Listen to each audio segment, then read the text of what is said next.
كلهم على ورقة ثانية أسمعهم. اسألها ياسمين.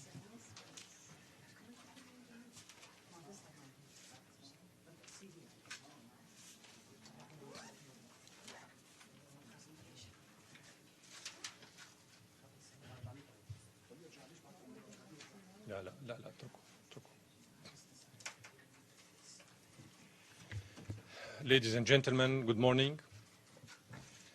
I have the pleasure today to introduce to you the delegation of the U.S. Peace Council, led by my distinguished friend Alfred, and the distinguished members of the delegation.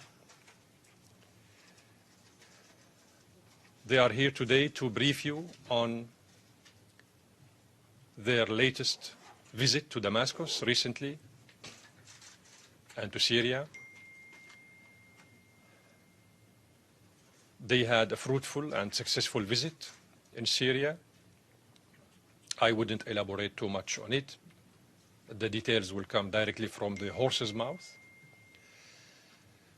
They will explain to you what they saw, what they heard, and what they know. They wanted wholeheartedly to come to the United Nations headquarters in New York to share all this very important information with the reporters and correspondents accredited to the United Nations, because you are the exposure of the genuine information and the accurate information. So without any further delay, I would like to introduce to you the members of the delegation. As I said, the head of the delegation is Al. Next to him, Henry. Next to him, Joe. Then we have Dana, and then we have Madeline, and then Dr. Bahman. I think Al will inaugurate the speech. So without any further delay, I give him the floor. Thank you very much.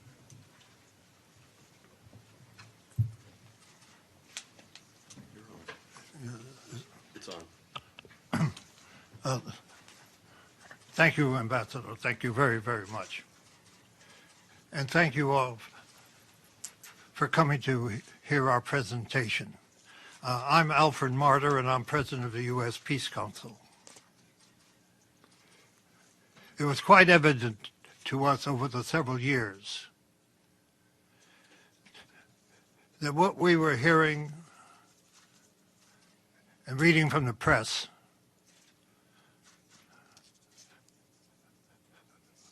was obviously confusing the American people and the peace movement, the large, vocal anti-war movement that exists in our country.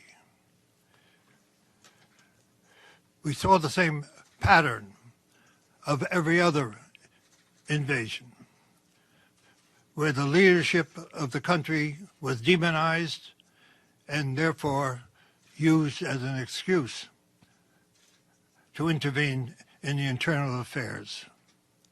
Our organization, the U.S. Peace Council, is a firm advocate of the United Nations Charter, with deep respect for the sovereignty of all countries,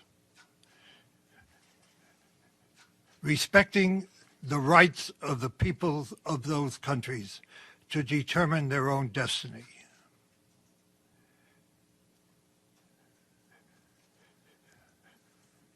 It was our consideration that we had to reach out to the U.S. peace movement and ask that they participate in a delegation to Syria to see for themselves what existed, to speak to both officials and non-officials, civil society, to try to determine for themselves, independently, the situation in Syria and the road to peace. That is our responsibility. Our responsibility is to reach out first to the U.S. peace movement and then to the American people.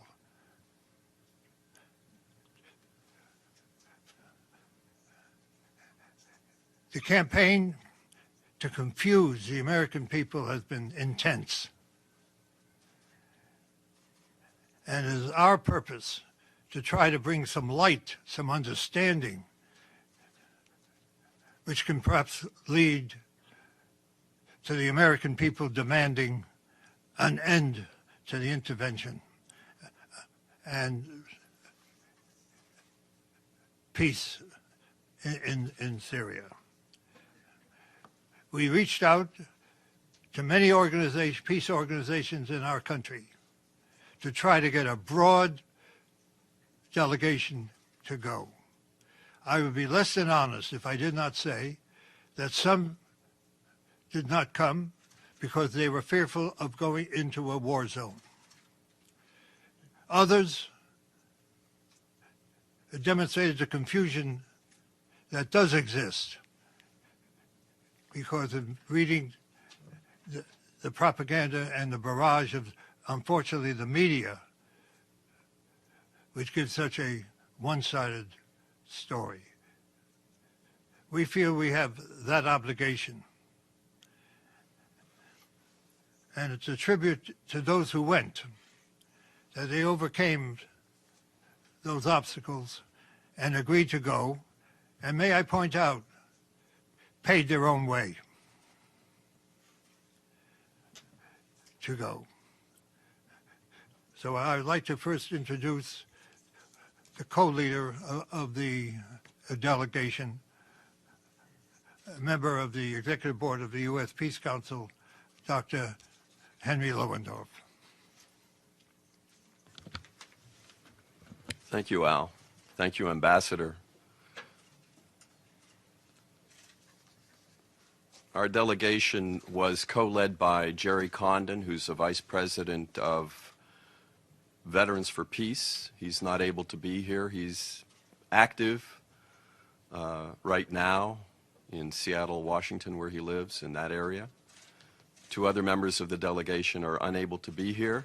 Judy Bellow, who lives in Rochester, and Vanessa Beeley, who is an independent journalist who has returned to Syria to report directly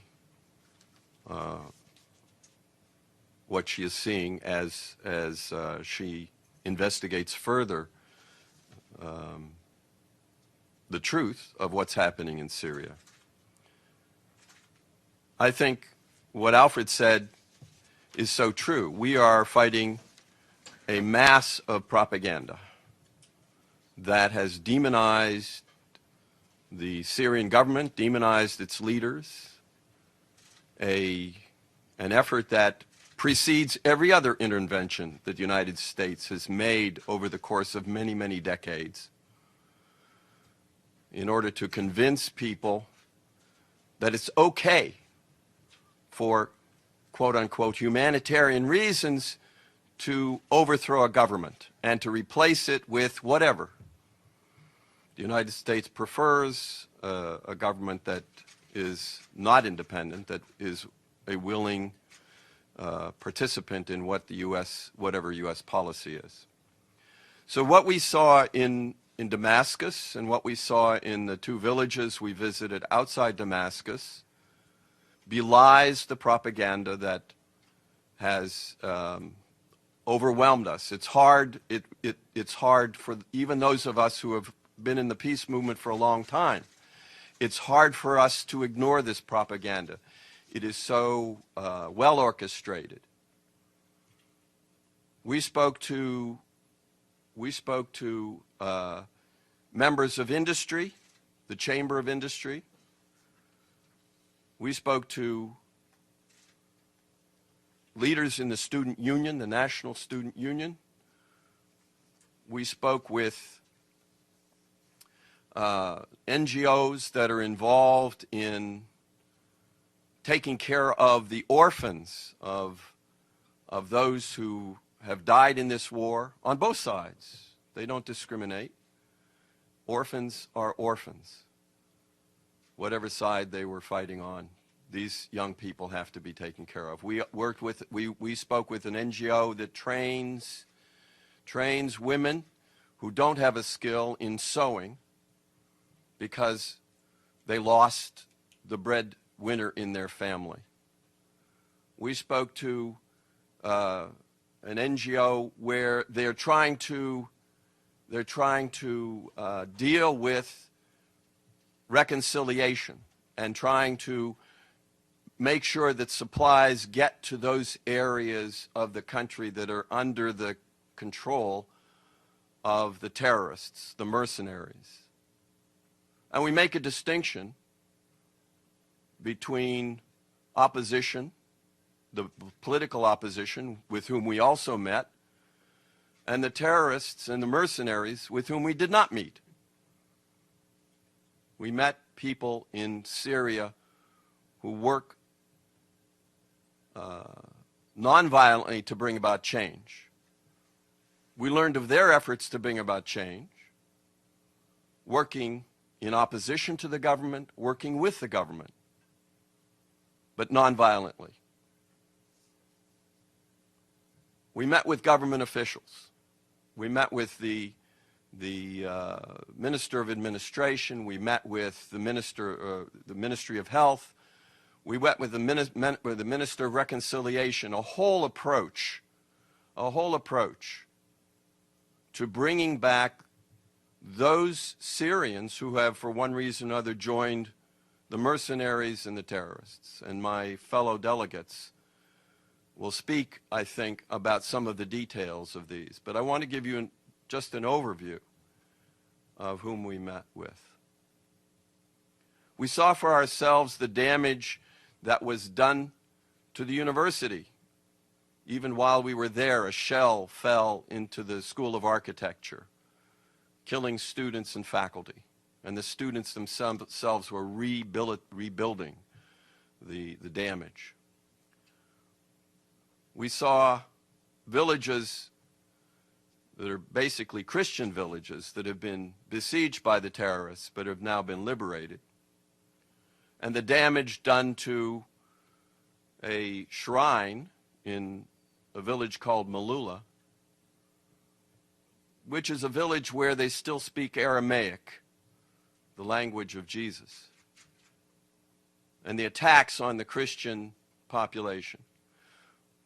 One of the things I bring back, there are two things I want to mention finally that we feel are really important. One is that while the United States would like to divide the Syrians up by religion or within a religion by the different beliefs within that religion, there wasn't a Syrian we talked to who would accept that. We spoke to the Grand Mufti and he said, people ask me how many Muslims there are in Syria, and his response is always 23 million. That's the population of Syria. And when we talked to the bishop of one of the Orthodox churches, he answered the same thing. The number of Christians is 23 million. We will not allow ourselves to be divided up the way the United States has divided up the people of Iraq or Libya or Afghanistan or so many other countries. We won't allow that. And that unity, I believe, has led to the ability of the Syrians to withstand an invasion by the most powerful country in the world and its most powerful allies in Europe, its most powerful allies in the Middle East, with what is a vicious attack on the Syrian people. The second is the sanctions. I have to admit that I did not know before I went that the United States has imposed sanctions on Syria in a way that's similar to the sanctions that the United States imposed on Iraq in the 1990s in order to weaken that country and that government that the United States admits killed 500,000 children in Iraq during the 1990s sanctions. That set of sanctions means that the Syrian people cannot get medicines that they desperately need. They cannot get factory parts that they need to maintain their economy. They can't get infant formula and many other things. Their students cannot go abroad. Their lawyers are separated from the rest of the international legal system because of those sanctions. These sanctions are not reported in the U.S. media, to my knowledge, and we need to know about them. Another way to weaken, these sanctions are another way to weaken the Syrian government and the Syrian state. So that's my overview. I would like to ask my fellow delegates to add what they want to this. We have representation from different peace organizations and peace movements within the United States. We tried to make it as broad, as Al Martyr said, as broad a delegation as we could. So maybe Madeline, you would like to, sorry.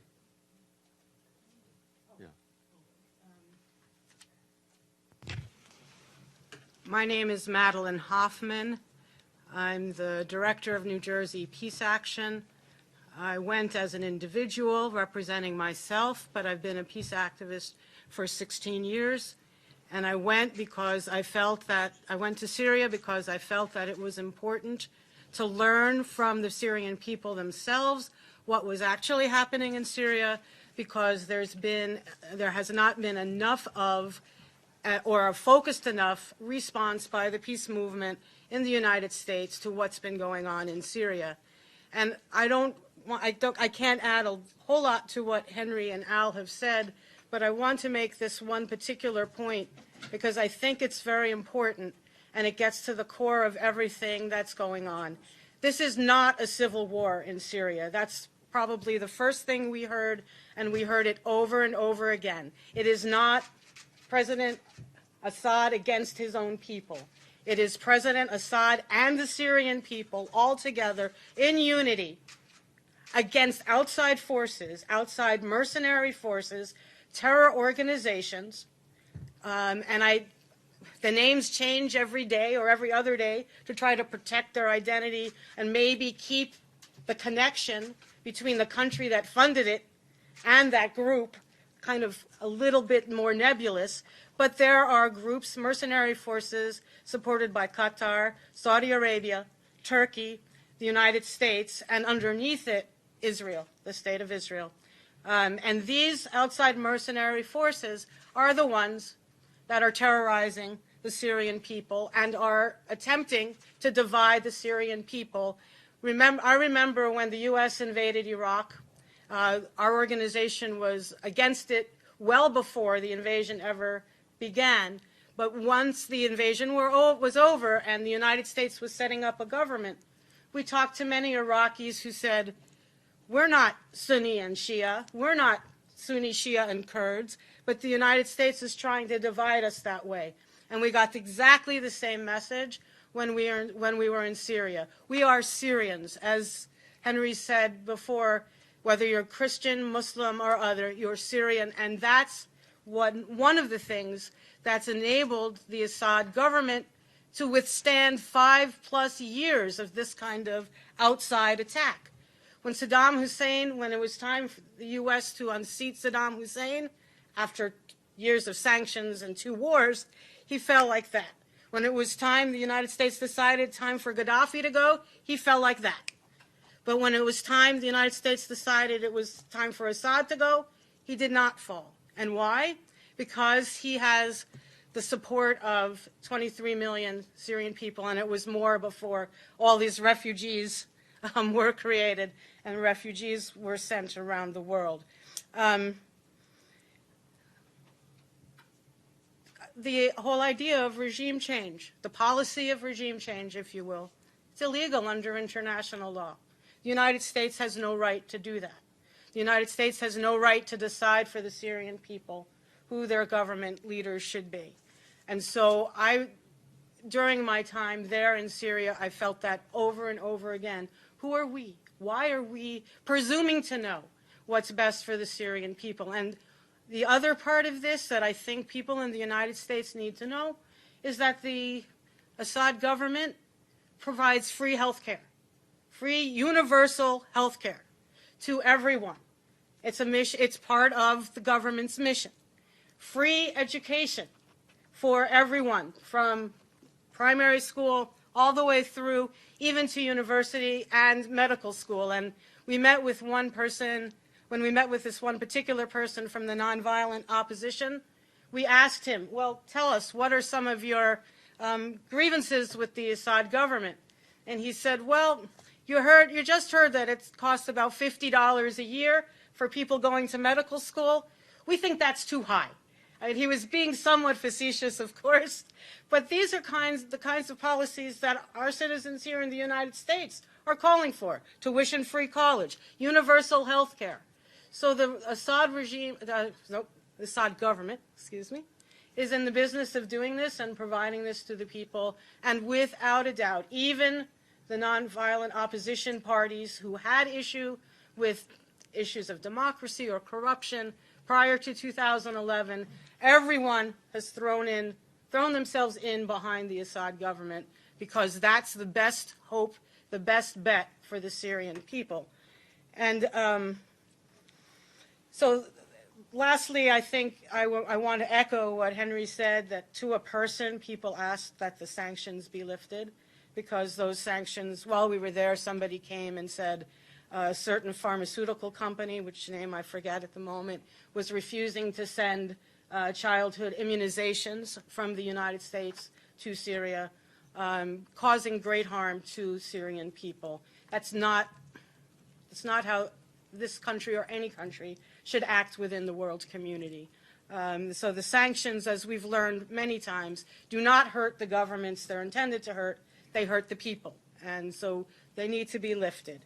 We also heard that the border between Turkey and Syria needs to be closed so that this pipeline of trained groups, terror groups, is blocked and no more of those groups get into Syria. And finally, and this is where we come in as the United States, that the United States needs to stop supporting some of those outside terror groups. All the support for the outside terror groups needs to be withdrawn and allow the Syrians to fend for themselves. The Syrian Arab Army is fighting for its life and fighting for the life of Syria.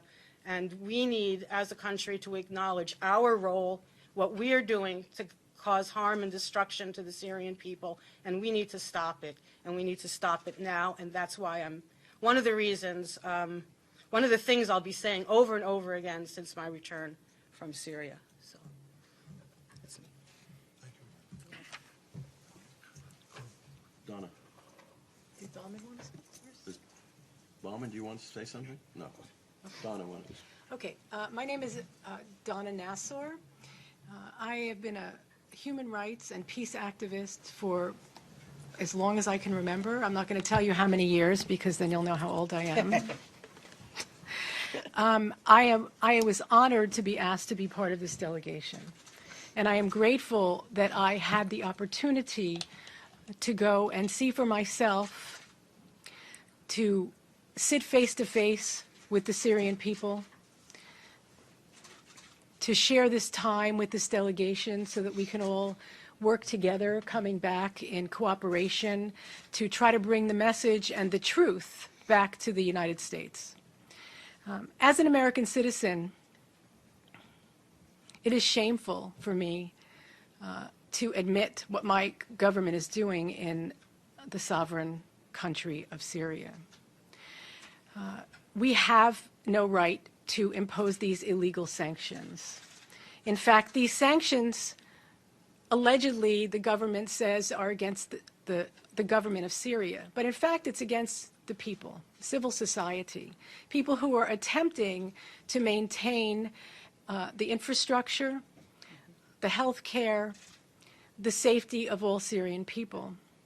One of the things that stood out to me is not only the lack of medication and the fact that Syrian children are dying because they can't get chemotherapy meds into the country because of the illegal sanctions that the U.S. and the West has imposed. Also, they're not allowing parts and material to get to businesses who are trying to maintain.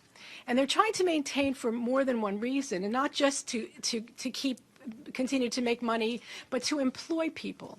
Because when people have no way to earn a living, they become desperate. And we know that some of the Syrian people who may have chosen to join the terrorists, mostly for economic reasons, because they couldn't earn a living. And their benefactors, the U.S. and all the others who are collaborating together to fund this terrorism, are paying people very well to participate in this illegal activity against the Syrian people. So there are so many ways, subtle ways, that the U.S. sanctions are affecting the Syrians. And when we spoke to the business people, they mentioned to us, we're desperately trying to stay in business. We're desperately trying to keep our people employed so they don't become desperate and they don't then feel like they have no other choice. Something else that's very important is we did have the opportunity to speak with civil society, not just all of the official organizations. And we met with people who have witnessed and lived through and shared their experiences with the mercenaries and explained unspeakable things. And I'm not going to go into detail about what those were. But it was very difficult to sit in the presence of someone whose child was assassinated, whose niece was kidnapped and is still missing, whose daughter was raped, kidnapped, raped, and then sent back, male and female rapes we heard about. So this is what the U.S. is financing. This is what the U.S. is backing. And this is not okay. And as an American citizen, beyond being a peace and human rights activist, I will not be silent about what I learned. And we have to take responsibility for what's happening in this country and the lack of morality when it comes to our foreign policy and what we are doing elsewhere. I do want to say that, you know, we did have almost a 2-hour meeting with President Assad, which we were all very grateful for. After listening to him, after listening to all the voices of civil society and the groups and the government officials that we met with, if you think about it, it makes no sense what the U.S. media and Western media is reporting. It makes no sense that Assad, who is trying to maintain the infrastructure and look toward the future for the Syrian people, would be the one destroying hospitals and all of these places that the U.S. media and the Western media are claiming that he is the one responsible for destroying. It just doesn't make sense. He is interested in the future for Syria.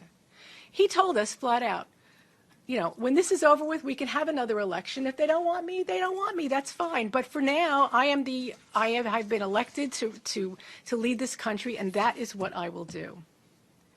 The last piece that I want to talk about is, you know, having been a student and scholar of restorative and transitional justice for many years, I was really very, very impressed and excited about the fact that they have a ministry of reconciliation, that even in the middle of the trauma that the Syrian people are involved in at this point, they are looking towards the future and they're dealing with people in a restorative and healing way already. So if someone has joined if some Syrian citizen has joined the mercenaries, they're literally going, and if they put down their arms, they are welcomed back into Syrian society. And they're fed, and their families are fed, and restorative justice techniques are being used so that you don't have a group of Syrians now who are feeling outside of society. So everything that I've said, I will continue to say, and I will continue to share with other people. And I feel now that since we have been there, we are now capable of sharing truth that, unfortunately, our media has not been offering the world. And we intend to not be silent from here forward. And thank you all for listening. Joe. My name is Joe Jameson. I'm coordinator of the Queen's Peace Council, which is an affiliate of or branch of the U.S. Peace Council. And my background is the trade union movement. So I'm accustomed to speaking bluntly. so forgive me if I do that. I'm reminded of I associate myself with all the comments of my colleagues here, but I'm reminded of the famous comment by the American writer Mark Twain, who once said that it's not what we don't know that gets us into trouble. What gets us into trouble is what we think we know for sure that just ain't so. And that's what I think of when I think about my fellow Americans and what they know about Syria and what they think they know about the war and the Syrian government and the Syrian leadership. What they think they know, I'll argue, just ain't so. And so we have to take that on because we're getting into trouble. Our delegation came to Syria with political views and assumptions, but we were determined to be skeptics and to doubt everything, to meet everyone we could, and to confirm or disconfirm received opinion and establish and conventional wisdom, and to follow the facts wherever they led us. I concluded a number of things from the trip. I won't go over things that my colleagues have already mentioned. The motive, in my opinion, of the U.S. war is to destroy an independent Arab secular state. It's the last secular Arab state standing, and it wants a client regime, like Libya, like Iraq, like a number of other countries you could mention. The U.S. hostility to independent Syria long precedes 2011, the beginning of the war. The U.S., I concluded, claims to be against ISIS terrorism, but yet it's been loath to fight a really consistent fight against terrorism. Certain privileged groups, such as the al-Nusra Front, the names shift, are called moderate rebels because they fight the Syrian government, and the U.S. wants that. They are not moderate. They beheaded a 12-year-old boy when we were there. We saw it on YouTube and on TV. The motives of the U.S. proxy war states are somewhat different. Sectarian motives and regional power rivalries affect Saudi Arabia and Qatar. The Wahhabist ideology, the ideology of the Muslim Brotherhood, is a sick, medieval, backward ideology. It drives the Saudi state. It motivates that state to finance this war. And Damascus, by contrast, promotes a socially inclusive and pluralistic form of Islam. And we met the leaders of that form of Islam, and they are humane and democratic-minded people and have every reason to join with the American people in stopping this insane support for Wahhabism, which is behind so much terrorism in the world. Those of my fellow countrymen who are dogmatic about Assad demonization are not going to like what I have to say now, which is that the Syrian government is popular, and for that reason, it is winning the war. The Battle of Aleppo will probably be decided soon, relatively soon, and may be the last hurrah, in my opinion, of the foreign mercenaries. The president is popular. His government is recognized as legitimate by the UN. It contests and wins elections. The elections are monitored. There's a parliament which contains opposition parties. We met them. There is a significant nonviolent opposition which is trying to work constructively for its own social vision. Some of it is inside the government, which in effect is a government of national unity. Some of it is in the parliament. We met them. The Minister of Reconciliation, as I think some of us have said, deals directly with armed groups, and he's an opposition leader. So let me conclude, which is that the U.S. policy on Syria, regime change, is not wrong in its details. It is wrong in its fundamentals. It is wrong root and branch. It violates the UN Charter. It violates international law. The U.S. is bombing parts of Syria without the consent of a legitimate government. That violates international law. The sanctions violate international law. I won't dwell on it because Marilyn and Donna have already discussed that. I think out of our trip flow certain tasks. I think it is the task of the U.S. anti-war movement to unite around a different vision than what it has united around thus far. Thus far, it has united around a feeble vision that is partly false, that partly accepts the dominant State Department corporate media narrative. We must directly and forthrightly challenge U.S. policy if we are to shift U.S. public opinion. Some organizations, alas, buy into the dominant mainstream media narrative. They have not covered themselves in glory by so doing. This is a dangerous moment. Without mentioning names, one of the apparently the leading candidate for president is surrounded by military advisors who are talking about no-fly zones, which means air war against the Syrian Air Force and the Russians, or boots on the ground, which means U.S. invasion. If we're not frightened by that talk, we should be frightened by that talk. This is a dangerous moment. We have to change the basic U.S. policy.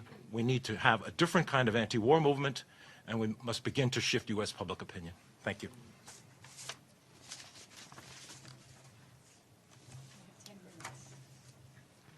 There may be some questions, please. Please. Hi, good afternoon, or good morning, rather. Luke Vargas with Talk Media News. A question for Mr. Martyr to begin. You said that the media is giving a one-sided story of Syria, a one-sided presentation. When you are not invited to Syria to look at Damascus, where do you receive your information about what's happening in Syria? To what outlets do you turn? And a question for Mr. Lohendorf. You mentioned that, I believe this is sort of partly a quote, but that what you saw in Syria, and rather in the capital, belies the well-orchestrated propaganda about Syria. That would seem a bit like saying you visited Middle America because you've seen Manhattan. Do you believe a visit to Homs or Aleppo or other cities around the country would enable you to speak more about the situation across the country as a whole? He asked, what information, how do you get information when you don't go to Syria? Where do you get information? Well, those of us who are in the peace movement have to read the same press that everybody else reads and tries to determine the issues. I just want to add to what I said before. I don't know if people realize that for the last 8 years, every day the U.S. has been involved in wars. Every single day of the Obama administration has been devoted to war. And if you compared the media approach, the U.S. State Department approach to Syria, there's a familiarity. It's Noriega, it's Hussein, it's Gaddafi, one after another, in order to convince the American people that we have the moral responsibility to intervene. And unfortunately, this institution plays along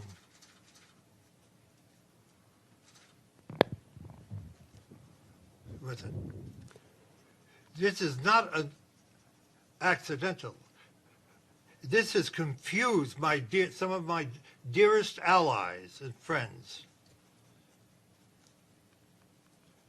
who have said, just like they said about the others, how can you trust them? Without looking at the major issue, what right do we have to intervene in this sovereign responsibility of a people? We're hoping to go back to our friends and allies in the U.S. peace movement and say, we don't have to agree on Assad. We don't have to agree on the government. What we have to agree on is that the sovereign right of a people to determine their own destiny. Period. That the media has played a nefarious role It's confused people who have spent their entire lives fighting against war in the struggle for peace. Wait a minute. I have to answer his second part, if that's okay. Well, we've waited through 50 minutes of your commentary, and that leaves us 10 minutes to ask questions. So if you really want the media to understand what's going on, you need to hear from the media. But he asked a second question, so I'm answering his question, if you don't Okay, mind. but there are other I'll media be people. brief, Okay, yes, good. and then we'll take you. So you asked, okay, so we saw 5 days, 6 days of Syria. How do we know the truth? We only know what we saw, and what we saw goes against everything that we read in the United States. What we do right now, here today, is urge you to stop listening to the people that the U.S. government brings out from the Muslim Brotherhood and from ISIS and all the other terrorist organizations. Stop listening to them and go to Syria. The president of Syria said, bring delegations. See for yourself. That's the answer. What we saw is what we're reporting. If you don't have to trust us, but at least accept that there's another picture. I'll take your question, please. Yeah, who finances your group? Does the Syrian government give you money to fly to Damascus and travel around Syria? And given that you talked to Bashar al-Assad for 2 hours, did you bring up the issue of barrel bombing by the Syrian government and its allies? And did you discuss the cessation of hostilities that are supposed to be happening? It's just some of my questions. Thanks. Right. Everyone on the delegation paid his or her own way to Syria. It's $1,200 to $1,500 round trip. The Syrian government provided us with security and access to all of the people we asked to see and visit, as many as we could. The Syrian government also covered half of our accommodations, and we covered the rest. That's the truth. You can make of that whatever you want. In terms of meeting with President Assad, we did not ask about barrel bombing. Barrel bombing is a term that the United States uses, like Scud missiles, a nasty word. What we learned from him and from others is that when the terrorists destroy something, they show pictures and say it's the Assad government. Bombing, no matter who does it, is likely to kill civilians. We know that. They know that. But when an outside force, like the United States and its allies, invade with mercenaries, you expect the consequences that we've seen, which is a lot of loss of life and a lot of people fearing for their lives, leaving. Most of the people who leave, however, do not rush to the terrorist side, they rush to the government side. Those people who left the country left for various reasons. In part, they could afford to leave. But most of the people who have left their homes have moved to the government side because that's where they're safe and that's who they trust. So you're saying barrel bombs do not exist, or this is an invention of the U.S. government? I'm going to ask for this. That's the term the U.S. government uses. What do you call them? Well, they're bombs. They're Why bombs. do we call them And barrel bombs? barrels, because they're in barrels or they're tanks. No, they're not. Go Okay, ahead. what are they in? You Yeah, have a you- question. Sure. I guess I wanted to pick up on, you'd said something about, when you said this institution plays along with it, Mr. Martyr, I think you were referring to the UN. So I just want, and any of you are free to take the question, sort of, what do you think the UN's role, in terms of it has a humanitarian presence? It's supposed, we don't hear that much about them from sanctions, but while you were there, did you have any interaction with the UN presence on the ground? What do you think of the UN's performance? And if any of you saw, there was an area formula meeting here yesterday, sponsored by the U.S. mission. What did you think of that? I mean, I can imagine, but if anyone wants to, that saw it, what they thought of it. Thanks. Madeline, you want to deal with that? Okay. First, on the issue of the United Nations on the issue of the United Nations and the United Nations role, one of the members of our delegation, Vanessa Beeley, who is unable to be here, she's still in Damascus, has done a lot of investigative, independent reporting on what's gone on in and throughout Syria. And we also heard, we've heard from her on the role of the United Nations, and also from a young man whose family is still in one of the villages that's controlled by outside mercenary forces. And he is independently trying to arrange for a food drop into that area because he can't go in to see his family can't come out. But he has said that the aid is not getting through. And Vanessa Beeley has said that the aid is not getting through. And one of the reasons for that is that it's being intercepted, either by the outside mercenary groups, or at times we have heard stories that the United Nations aid is not getting through either because it's going to the wrong side, to the outside mercenary forces, not to people in the civilians in Syria who deserve and need to have that aid. This is all probably independently verified. I don't have the information here at my fingertips, but the role of the United Nations hasn't always been what it should be in this particular conflict, and I'll end there. Did you want to add to that? Okay. The only thing I did want to say quickly is that I recommend that there are two independent journalists on the ground in Damascus, Vanessa Beeley, Beeley, and Ava Bartlett. Ava's Canadian, Vanessa is from the UK. And they're still there right now, and they're writing, they're visiting locales, and they're reporting on the ground, talking to people, collecting the voices of Syrians. And I recommend that you find them. They're both on Facebook, and then you can look up the articles that they've written because they've been published. Thank you. I just want to mention one thing that was raised by Dr. Jafari for us, that there was an informal meeting of the Security Council, I think some members of the Security Council yesterday, on the question of Syria, and apparently two doctors from one of these organizations that are affiliated with Muslim Brotherhood were brought into the meeting to testify again about the so-called crimes that the Syrian government is committing on the ground. I was wondering if anybody could pursue this issue and find out what the story is, because it seems to me that once again, the propaganda and even military efforts are being intensified after the Syrian government almost closed down their connections to Aleppo. So we should probably expect more intensified fighting again on the side of the West to recapture the grounds lost. Did you want to speak? I just want to say something about there's a translation of an interview with a Dr. Antari,